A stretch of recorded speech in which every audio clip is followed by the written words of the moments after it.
తెల్లని పాలధారలల్ల పల్లె తెల్లారుతుంటదిరా గుళ్ళోని గంటలు కాడెట్ల మెడలోన జంటగా మోగుతూ ఉంటాయిరా నాగలి భుజాన పెట్టుకుంటే దోస్తులు చెయ్యేసినట్టేరా కొట్టు గోదా పక్కన ఉంటే కొండంత బలగం ఉన్నట్టురా చల్లగాలి మోసుకొచ్చెరా సేను శిలకల ముచ్చట్లు దారి పొడుగు సెట్ల కొమ్మలా రాలుతున్న పూల సప్పట్లు గట్టి మోపులు కాల్వ గట్టులు చెమట సుక్కల్లో తడిసిన ఈ మట్టి గంధాల ఊరు పల్లెటూరు దీని తీరే అమ్మ తీరు కంగులోన దాసి పెట్టి కొడుకుకిచ్చే ప్రేమ వేరు ఊరు పల్లెటూరు దీని తీరే కన్న కూతురు కళ్ళ ముందే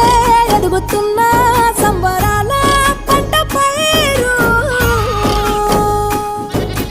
వంద గడపల మందన పల్లె గోడ గట్టని గూడున పల్లె చెరువుల తుల్లటి జల్ల షాపోలే